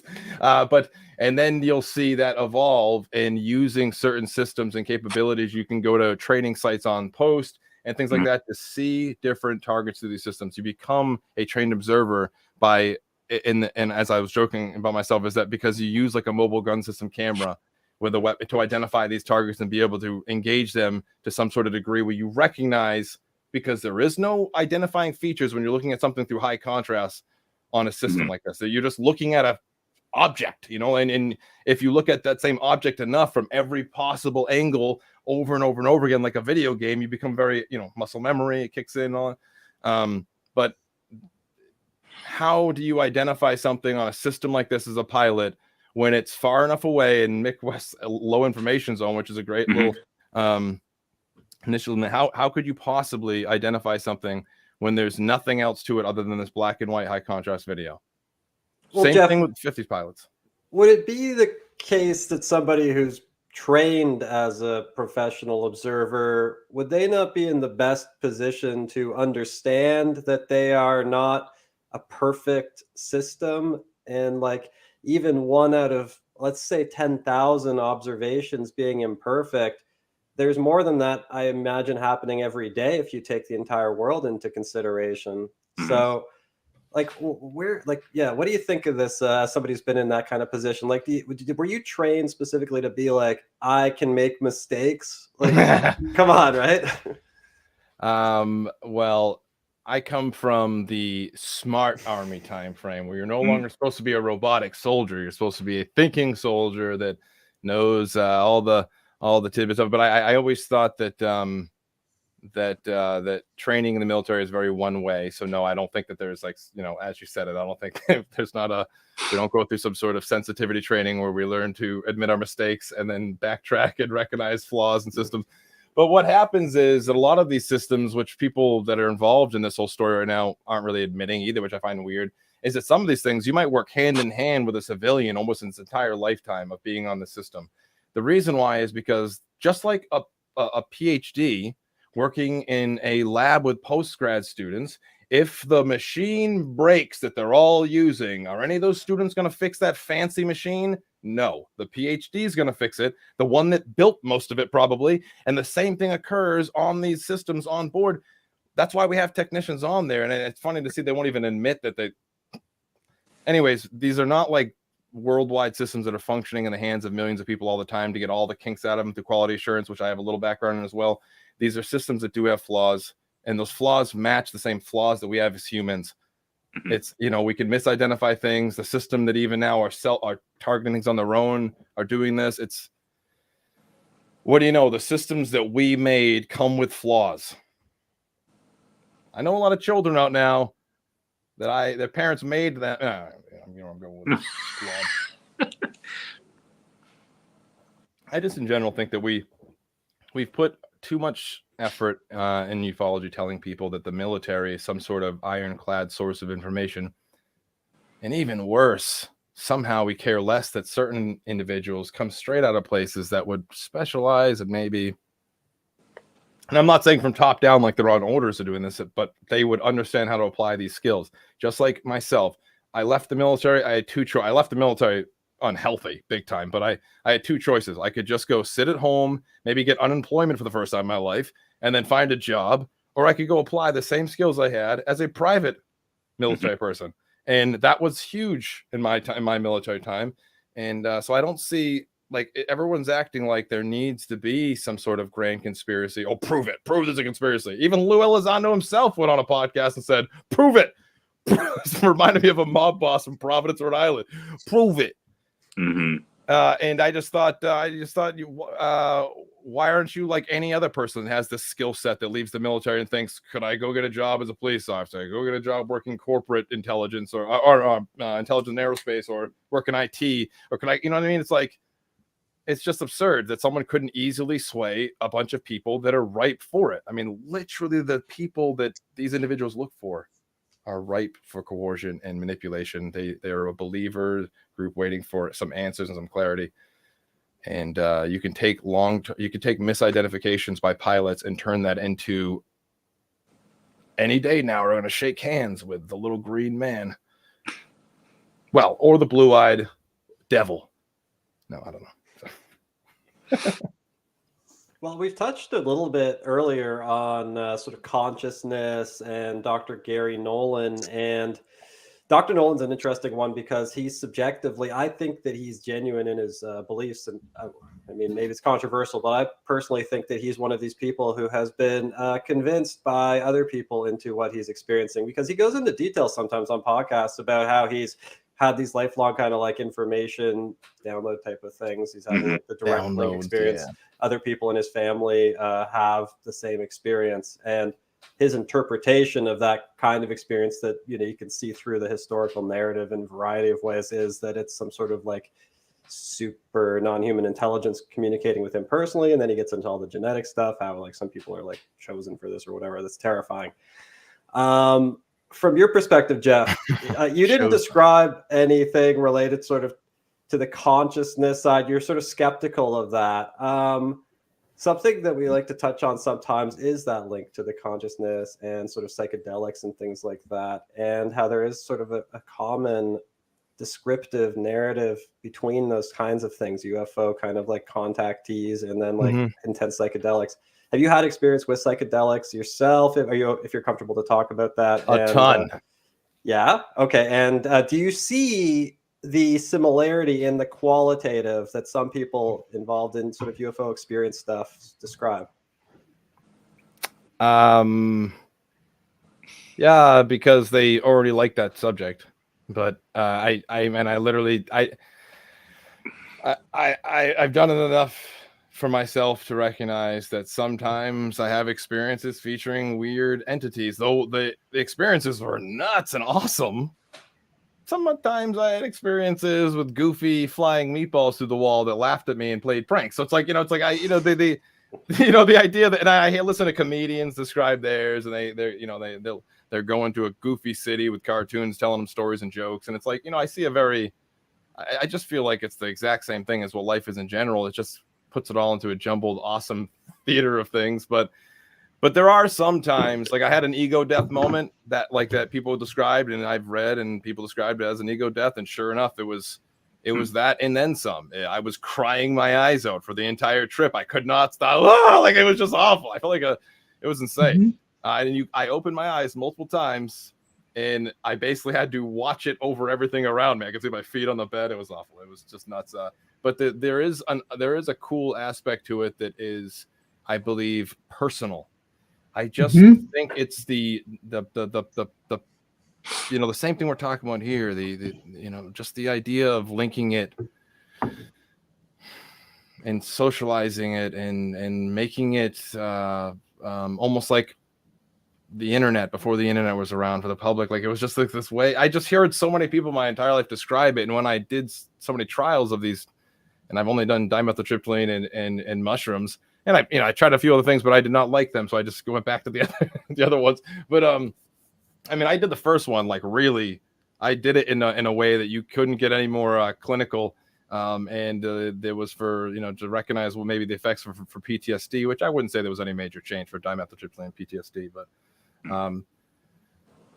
I don't think it's a part of any type of consciousness thing. I do think it's a part of your own like, I feel like your brain just is one great simulation maker, and boy, oh boy, can it make some amazing simulations when you're on some psychedelics. It's like it's just doing it on its own. I'd love to share an experience with you guys, but has everyone here done dimethyltryptamine? Is anyone else? No, just magic mushrooms here. Magic mushrooms. Yeah, the A lady never tells. A lady never tells. But Jeff, all right. Oh, here I go spilling these things, and you're not going to tell. For the special occasion, I'm even wearing my Sonoran Desert Toad tripping shirt. It's obviously You're giving not DMT, it away, but it's not DMT. It's Bufo, right? But same kind of universe. I guess, yeah. I have had similar experiences on 2 different drugs, which I thought was interesting. First, I want to say this, that first dimethyltryptamine experience, I took it and the entire world turned into dust, and every little character and symbol that I've ever seen in my life, in any way I've ever picked it up, showed up in front of me, and everything vanished. I can hear myself coming back pretty loud. If I don't know whose speaker that is, whose microphone that might be. Is that me? No, it was Lewis. It's fixed. Okay. I was laying on a bed in a doctor's office, and overlooking a beautiful Mount Rainier view, and I went on a journey, and the craziest thing in my life happened. I saw this giant cloud appear in front of me, like a pillar of clouds appear, and the whole world melt away. I'm in a black room, and I jolted out of my body, and I could see myself in third person, like the motion it was very strange. And I sat there saying this mantra over and over again, because they gave me this, they told me to come up with something that they wanted me to, they thought would fix. That was part of this whole trial here, was to, like, basically adapt some sort of other, shaman. I'm not sure what we're talking about here, but anyways, I'm saying it, I'll tell people it had a lot to do with just like getting sleep and not getting in altercations and things like that. I'm saying this even in the trip. I can literally see myself saying it, and I'm saying it over and over again. And suddenly, out of the base of this cloud, all these little orbs started shooting out, and they were coming out in 2s and 3s. I mean, when I was watching them, they were coming out like really fast, like whoosh, like just shooting out of the bottom of this thing really far away. I couldn't range how far it is, but they would eventually come up to me. And inside these orbs was the faces of basically the goofiest critters you ever saw in your life. Some of them looked almost like an animal on Earth with a more of a, evolved state or something. And other ones looked like nothing that you could even describe. But 2 of them came really close to me. Like they were almost greeting me. Like, who's this here? Like, that's what it almost felt like. And I'm sitting there being like, I will get a good sleep. Like, I'm just saying this mantra, and I saw them, and it was so crazy, because that's how these psychedelics are. I mean, I cannot believe what happens in there, but I'm not ultimately convinced it's anything special. But these things responded in such a specific way. It was like the most real movie or dream ever. They both responded like they were freaked out that I wasn't adjusting to whatever this was, and I was just saying it. So I even said to myself, "Oh my God, they can hear me," and I shut up. And I just stopped talking, and I was like, what the hell is that? And they all kind of backed up and went away. And then none of them came to me, but I watched them as they came out of this cloud in 2s and 3s, just rocketing out, and they would go back in and whatnot. And then suddenly I looked, and I could see up in the cloud, there was this face that was in the cloud. It took up the whole cloud. And out of the top was these 2 huge black eyes jutting out the side. And it wasn't anything like some sort of gray alien or anything. It reminded me very much like a horse. No, I've spent a lot of my life riding horses. I've spent a ton of my life looking at a horse face to face. I'm not surprised I saw a horse. But then something really weird happened where I could hear my own voice in my head having a conversation with me. And it said, and I'm like, and literally in this trip, I'm thinking this thing just induced like psychosis, but I was panicking. I was like, holy shit, this is crazy. And it started telling me something. I was like, well, why are you the only one here not showing yourself, is what I said. And it said, because the last time I showed myself to you, I scared you.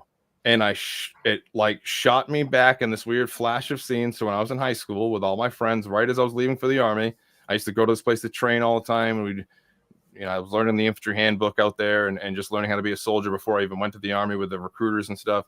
And I was there with my friends, and we saw this horse-headed looking dude. I mean, he literally looked like I had a horse head standing in a window, banging on the window at us. And we all looked at him with these two huge flashlights, and we all ran for our lives when he banged again. And this girl Kaylee saw him, and we freaked out. But we to this day, I'm just thinking somehow, some way, that some guy was able to trick us or something. I don't know, but it said, last time I showed myself to you, I scared you.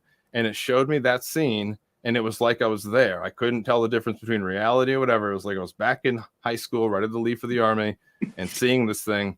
And I was like, this is insane. And as I thought like how crazy this all was, and I couldn't believe it was happening, I zipped right out of it and ended. I looked over at the doctor, and I stood up and literally yelled, "How the fuck did you do that?"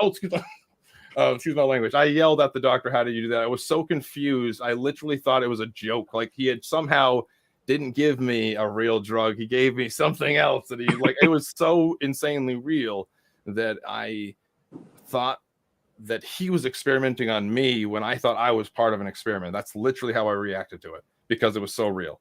And but it didn't make any sense. But then I did 10 trials. Nothing else crazy happened for the next 9, really. A lot of confirmation bullshit.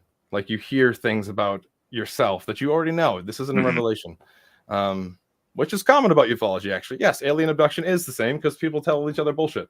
And they hear the same thing they want to hear from the alien. Yes, we all are one. We all are, exactly. Everyone's one in this. Anyways, the last trip I had the ego death, and that was wild. I came out of it believing someone wrote about purgatory based off of something similar to that, because I was so convinced that that's what it was like. It was wild. I saw every bad thing I ever done, and then all was forgiven after a laser light show shot me to pieces on a weird gyroscope scenario. And then I saw a big fat Buddha head in the sky, not like the Buddha, but like the Buddha monk, and I rocketed through him, and he burst into a million pieces and became the stars. And I went to a white place, and as soon as I got to the white place, it ended. I couldn't remember anything, but I saw every negative thing I've ever did in my life, and I can't believe it because it actually showed me stuff that I forgot, and it was pretty wild. I mean, one time I put horse crap on some kid's bed, and it showed me. It reminded me that when I was like 6 years old, I got back at this kid by putting poop on his bed. And it reminded me of that in this trip. I had no recollection of it whatsoever, but I sat and watched myself, and I literally was like, oh my God, I'm terrible. But it was all like these really minor negative choices in life. It was like some of them were worse. Like I remember specifically, I broke up with a woman, and clearly she was heartbroken, and I did the worst thing possible, which was ignore it. I literally ignored the situation in that case, where like I didn't give her any closure, any resolution, anything. I was just so out of it that and it treated that for some reason as one of the more monumental moments of my life. Not the time in war, not what I had to do as a soldier, but literally moments like that. It was more specific about, look what you did here. Do you realize what you did to this other person? Like it was weird how much it focused on the love aspect of things. It showed me all the times I was a jerk little kid, but it also was that experience was DMT as well. Is that right? Dimethyltryptamine. Yeah, the mushrooms were all other wild stuff, but the dimethyltryptamine was that was the final one. Yeah, that was I have never done it since. I thought, well, I learned enough. That was good enough for me. I'm not gonna linger here and pretend like I'm going to gain answers one day, which I have seen people do right in front of me, to the point where they become like a dimethyltryptamine channel. They just want to do DMT all the time. But that was, I will say, for all the people that ever talk about love and it being all, I mean, it was remarkable how this weird light energy in space looking at me or whatever the hell was going on showed me every time I could have been kind when someone was truly loving me. And I chose, even it wasn't like a ton of times. I'm like, I'm not an asshole here. I mean, but it was clearly, it specifically highlighted those times, which was disturbing to me because I'm not someone who spends time reading about this I don't know anything about any type of teaching. I have heard people describe God as love before, but I mean, it was just, I still think about that out of all my trips, even though the weird alien talk, that was really weird. Yeah. Been breaking hearts ever since. It's interesting you touched on kind of like the knowledge you experience in these trips is still internal, right? It's all stuff you already know. It makes me think of in the contactee movement or even aerial school when the aliens come down and they're like warn about the environment. And it's not just like stuff you already know culturally. It's that like the individualized approach to combating climate change and stuff like that when in reality, like EPA limitations on corporations and stuff would do far greater difference to change the environment. But the aliens are telling you the kind of the message that you get from culturally anyway, like do your part and reduce your carbon footprint. Right? Yeah, they're like Captain Planet, basically. Yeah, yeah. Well, they're sent by the corporate entities. I see what's going on. No, really... I think that's a. Well, if you have anything more there, because I do think of actually what you're saying about the aerial school kids specifically when it comes to what they were shown and what was at the time and how we as ufologists have kind of filled in the idea that, well, they must have really experienced something and they must have really had a vision.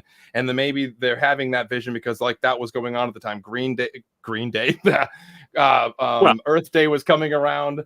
And Dookie came out that year, Dookie came out, that's right. The secret song at the end that you had to wait for was great.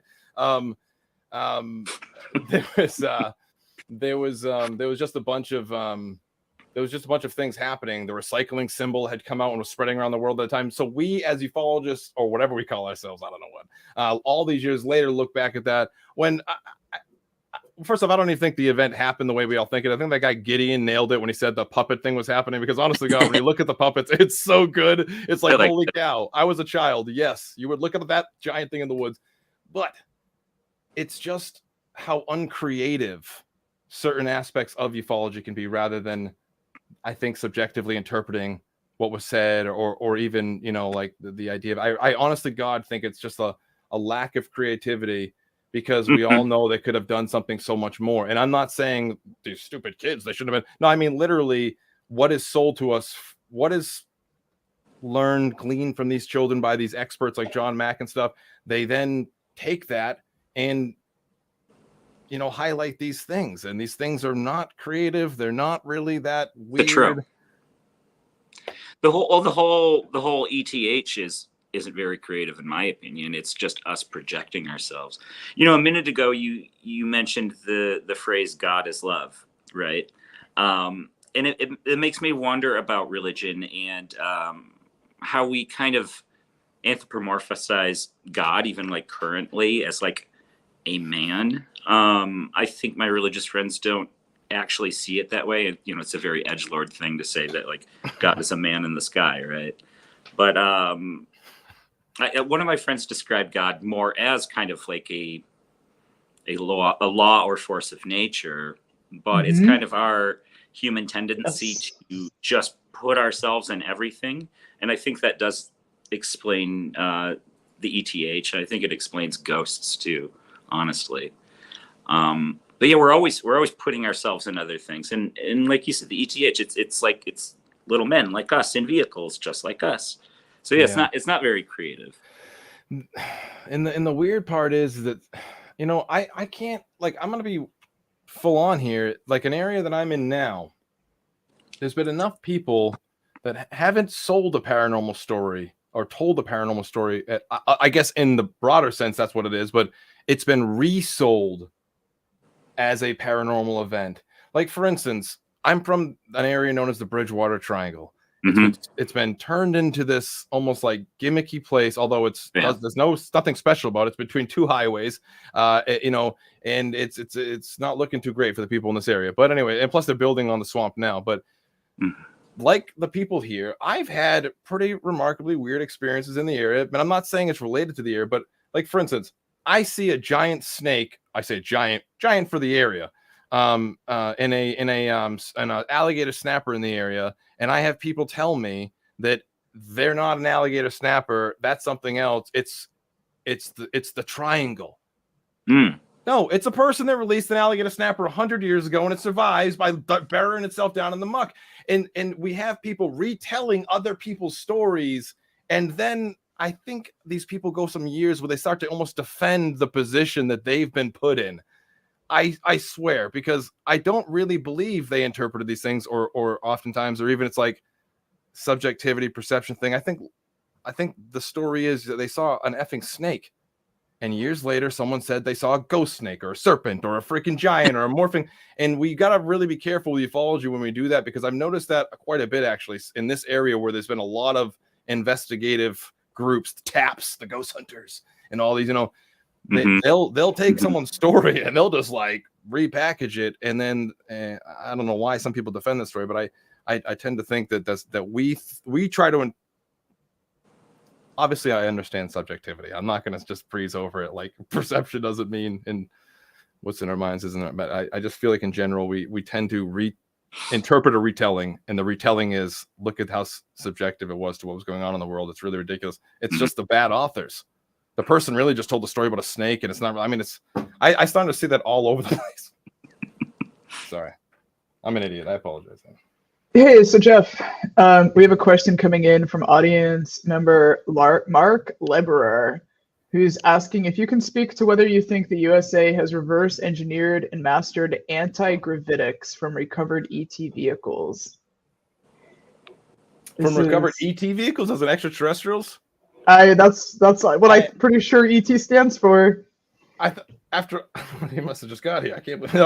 Yeah. Well, there was a question about Moore and Lerner there earlier. Did anyone see that one? You skipped over that one. I was like, dude, I'm not mining that vein. That is people are talking about that guy still. Yeah, right.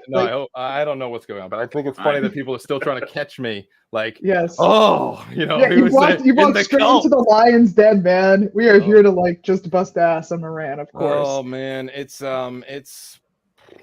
I personally don't believe so. I just don't believe so, because the crash story is too similar to, and they would be in the same group, I guess, but if someone's job is 99.9% crash recovery of foreign assets, be them planes or satellites or balloons or whatever we just saw, and then we're supposed to pretend that there's this huge part of these people's jobs, which is dealing with this constant problem of aliens crashing here.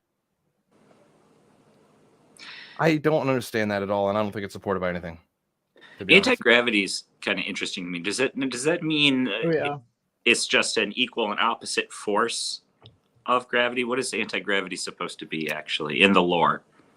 I think first we have to go back all the way to the mid 1800s when people were figuring out and just experimenting entirely with new gases in compressed states, and putting them in different types of materials like oiled silks and then someone comes up with aluminum, and holy cow, it's the same shape and different way. So we're talking about a time where people were nicknaming things like literally anti-gravity. Yeah. And you can see that there's people and inventors out there that are like, oh, I swear I've got the anti-gravity ether. And like they're calling it this, and we find out later it's like they're working with like hydrogen or something, and they're trying to figure out how to make things. And that evolution in dirigibles never went away, because that was just like a gimmicky name for beating what keeps us rooted here. And so I don't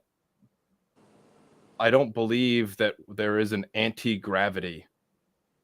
And maybe I'm just crazy and I don't know enough about things, but I just personally don't believe in the term anti-gravity, but the ufology sense of it is something that somehow reverses gravity and uses it as a force to propel itself away from that gravity source or whatever. It in fact, doesn't matter. It's used to propel itself in any direction.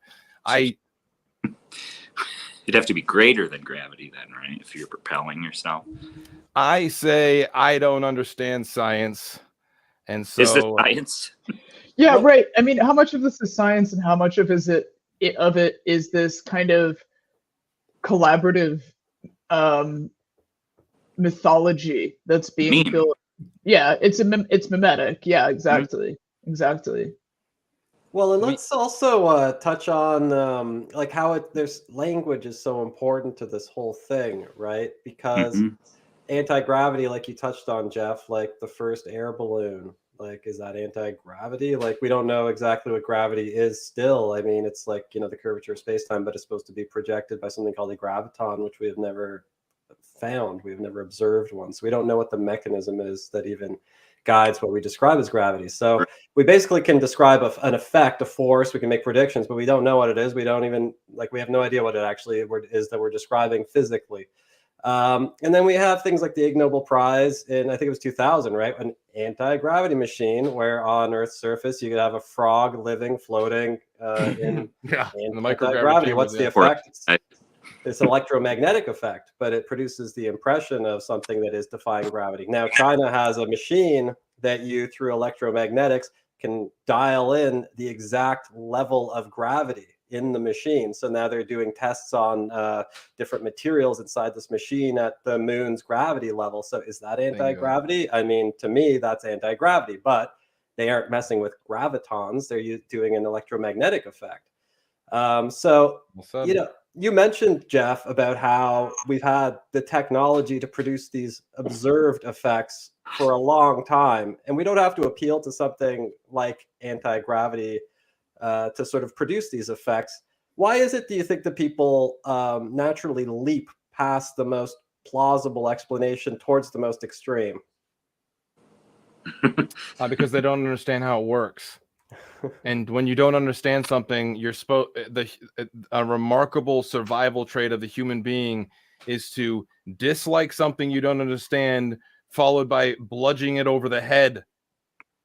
Mhm. They don't want the topic, or to mash it into ideas that they do right. understand, I right? guess, To mutilate it down into frameworks and ideas that do make sense to them.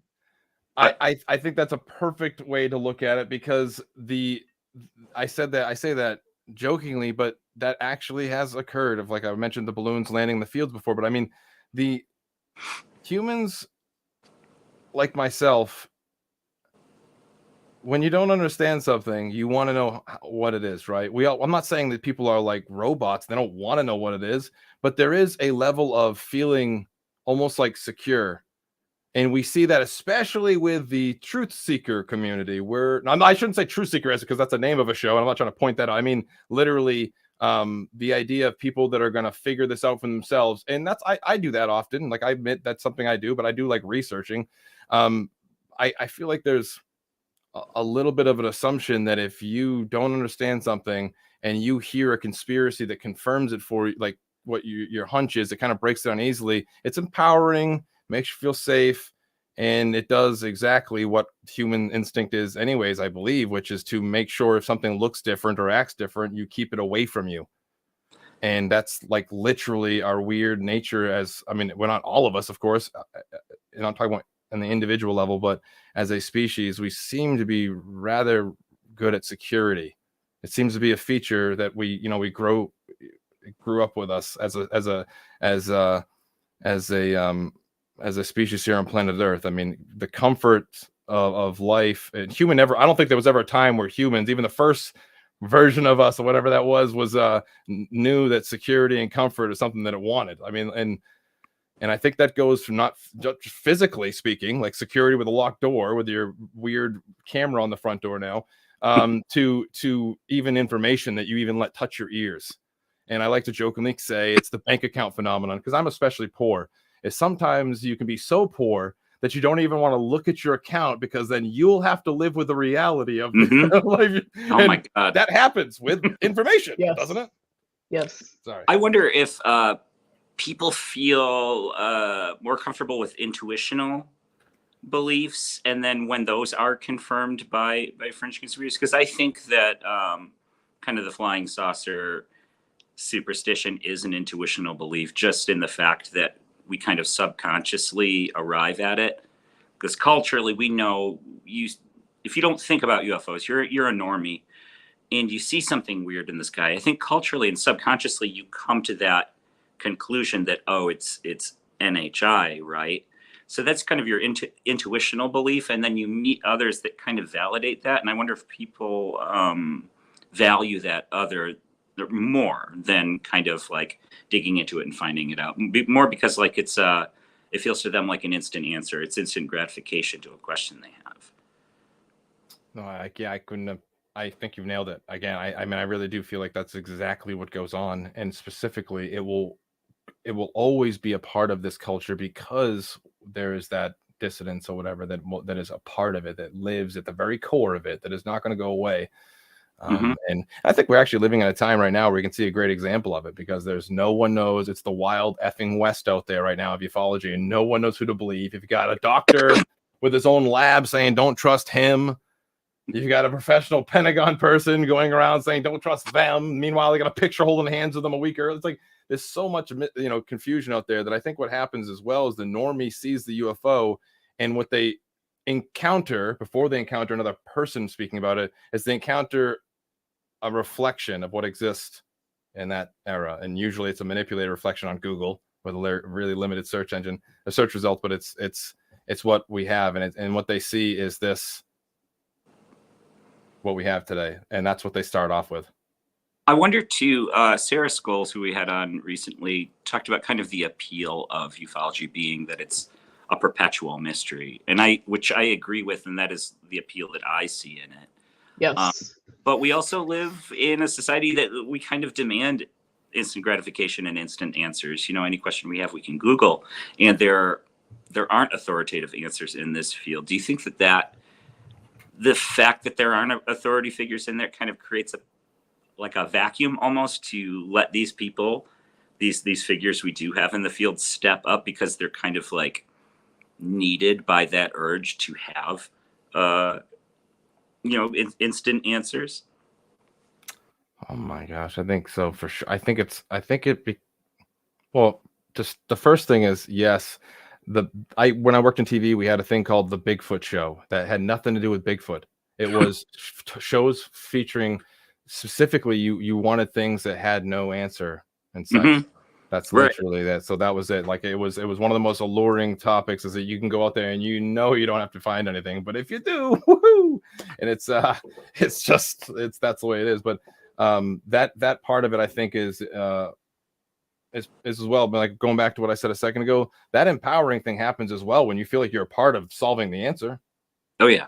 And then before you even go to get the leader to get the answer, if you feel like you're, anyone could pick up some equipment right now and become a ufologist, start going into the history. Yes. Like I send people right away to a few people out there just to, if they want to see the words on the page history from the archives. And then I send them to like the brewers out there to be like, well, understand that some of those pages that you're looking at have their origin in certain places, and give them that in the beginning. And I know that might be a little bit biased and subjective to give them that first, but it's to kind of stop them right away, to recognize this is not an innocent passive topic.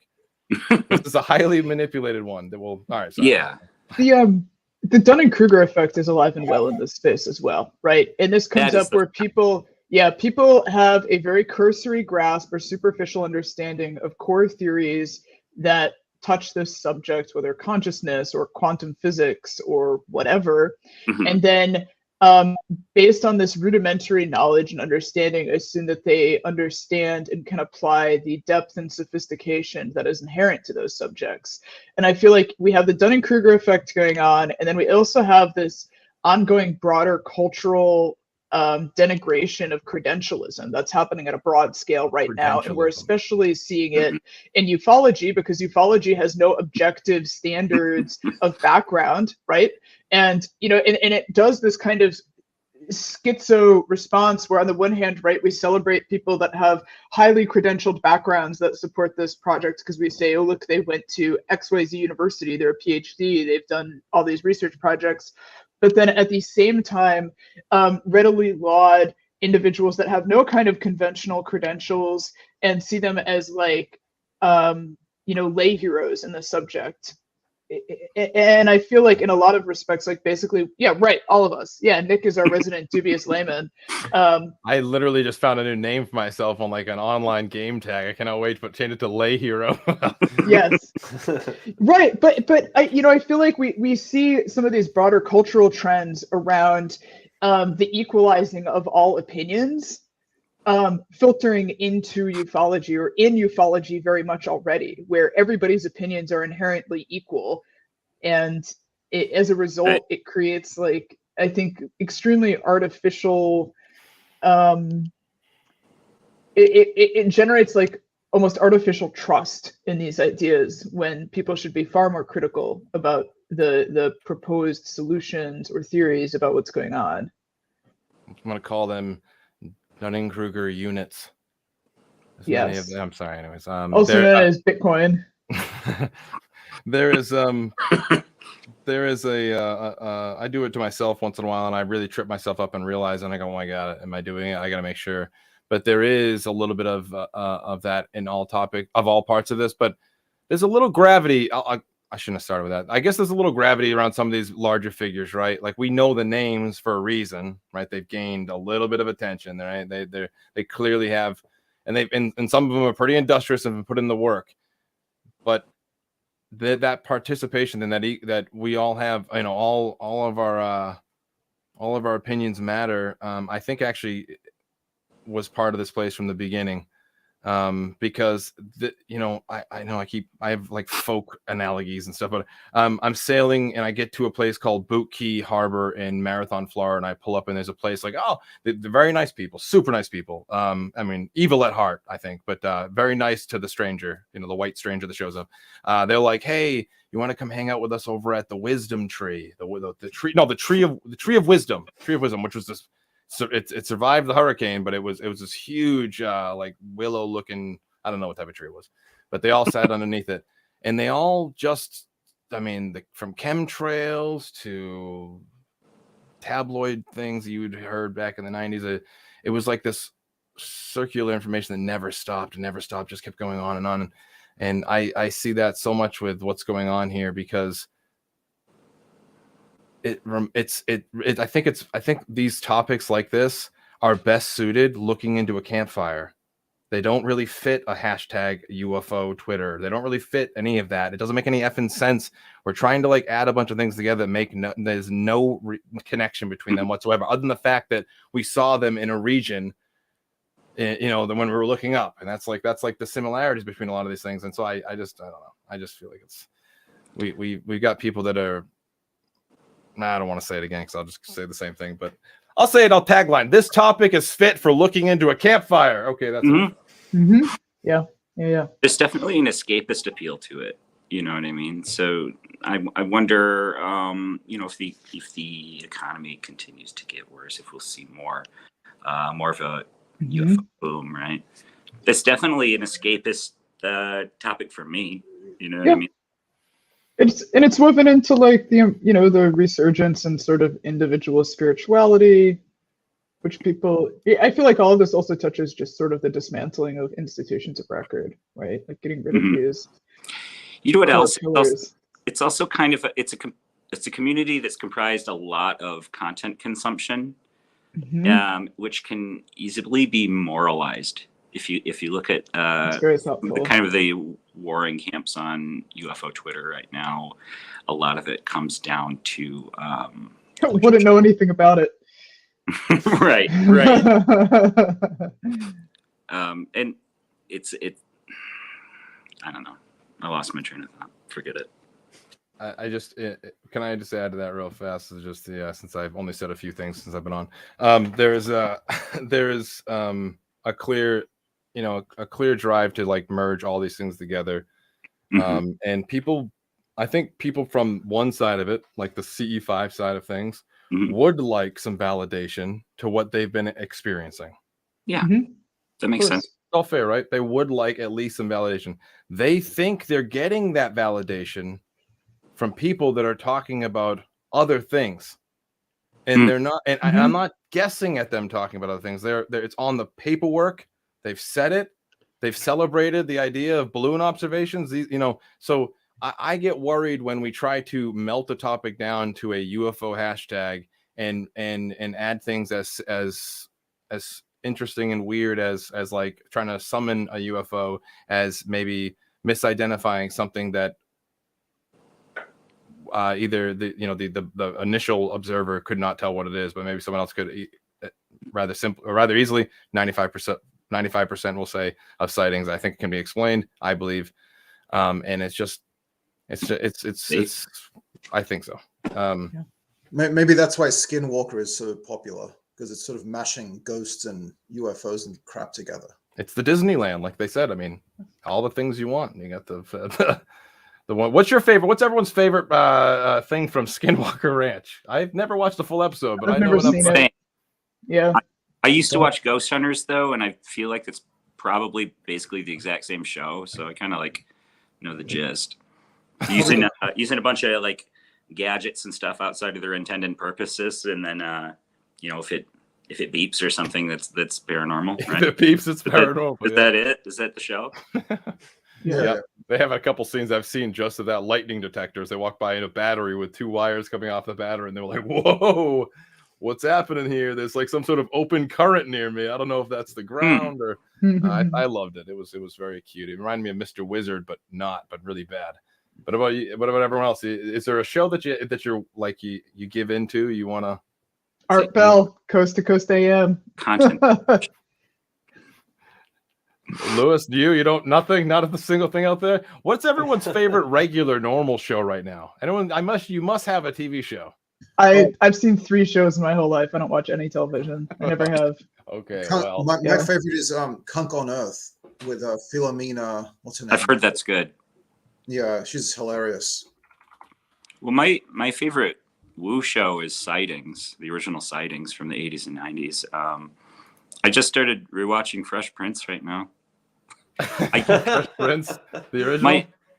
My post slap. What? I'm sorry. My daughter has been encouraging me to watch Last of Us. I haven't sat down to do that yet. I hear it's pretty good, but I don't know. I heard it's one sad. I'm not into the super sads of anyone here. No, I was a fan of the games. I don't know.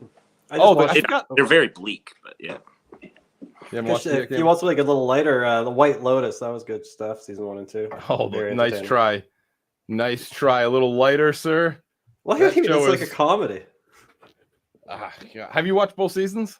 Yeah, the second season isn't as comedic. That's well, I mean, people have made memes out of the ending. For pure whatever woo, I actually like theoretical physics stuff, especially a podcast called Physics Frontiers. They get into some of the most unusual stuff that's not the mainstream narrative. I've been doing a lot of looking. I forgot that whole side of not like I'm trying to rip people off, but like literally, like you spend so much time trying to dig into topics, and you just feel sometimes like, well, and I'm not knowing it, I'm not learning anything new, and you just forget there's all these people doing the exact same thing you are out there. So every time I'm working out or whatever, I just have like people talking about, and I'm not necessarily military tech, but I actually recently have recognized I can tolerate paranormal podcasts if I'm listening to the audio thing while working out. I cannot sit and watch if someone was like, watch Ancient Aliens and try to like review this. Forget it. I actually had a joke for a while, and it worked for a little bit on stage. It wasn't the greatest, but if you can make it through a full episode of Ancient Aliens without going like constantly involuntarily, you're a better person, or you shouldn't have keys to the internet. I can't remember what it was. It's a weird, but the audio ones, I'm learning what happened. I'm finding people that are a little analytical, and they'll present their best version of things, and I'm liking that. I'm recognizing there's a world of people out there that are trying to look at this without throwing away the idea, but also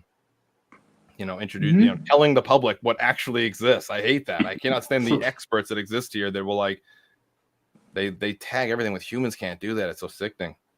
Well, Jeff, thank you so much for coming. As I told you fairly recently, you were one of my top podcasts on Spotify last year, and the audio is it works very well. So I would recommend everybody else to check that out too. You can listen when you're like working out and stuff. Mhm. I really appreciate that, and I paid him to say that, everyone. Yeah. So, Jeff, big bucks. before I kick you off the stream, I've linked your show in the show's description. But where else can people find you? You can find me probably on a new show I'm putting together right now for the daytime to some degree, because I would like to get some other people involved, because it's some dead ends happening here, but I'm getting a little bit of a team together. I don't want to. I'll just say what we got so far is like there's the idea, and even having you people involved. I've even spoken to, I think Campbell, I spoke to you about a months ago, but like the idea, like, people want a skeptical side of things, and they want to see the actual place. They don't want to watch a video. They don't want to, see a video analysis, which so many networks have relied on. So we really like to put something together where, like, the places are visited, or at least to some degree, there's like an expert team of people that we're willing to look at something. And I don't know, we're working on it, but I have no faith that we'll go anywhere, because 99% of shows never make it anywhere, and TV sucks. YouTube's way better now. But yeah, I'm trying to invest into something that doesn't destroy my soul every day. Like I'm thinking about doing yoga or something. I don't know. Beautiful. All right. Well, Jeff, thank you so much for joining us this evening. Thank you. Can't wait to talk to you soon. Have a nice night. Take care. That was a fun one. All right. Yeah, that was a lot of fun. I thought we were only about an hour in. Yeah. All right. What does everyone have going on? We have to stop with this every week. Come on. I know. God, I know. What I really need to start doing is asking all of you before the show and saying, all right, does anyone have updates? All right. So I will do the updates. I'll carry the torch right now. Yeah, please. So first, I want to give a quick plug to the upcoming UFO Heritage Conference coming up in Dayton, Ohio in early May. I will be attending. This is organized by Kelly Chase, who has the UFO Rabbit Hole podcast. It's something it'll be a small, intimate thing. It's right near Yellow Springs, Ohio, which is a super awesome little town, at the Wright-Patterson Air Force Base. There's a hotel right there. So super cool place. I'll be out there. It's May 5th and 6th. You guys can check it out at ufoheritage.com. Diana Pasulka is one of the headlining speakers. Pretty cool. And then coming up next week, we have Marco Visconti joining us. Just put out a book, the Aleister Crowley Manual, all about the Western occult and esoteric tradition, super anti-fascist, and he'll be talking with us about occultism. Just a heads up that since he is dialing in from the UK, we will be hosting at a different time. We'll be doing the show at 3 p.m. Eastern instead of 9 p.m. So folks should be prepared for that. And then right after him, on the 8th, we will be doing an open lines episode, just a nice little round table and chance to connect with the audience. So super excited for what we've got around the pike. Nice. Yeah, very exciting. I'm looking forward to the open lines, honestly. It's been a little while, and those are always very fun. Mm-hmm. Yes, they are fun. All right. Well, on that note, gentlemen, have a wonderful evening. So great to see everyone tonight, and we will see you next Wednesday at 9 p.m. Take care. See ya. Bye.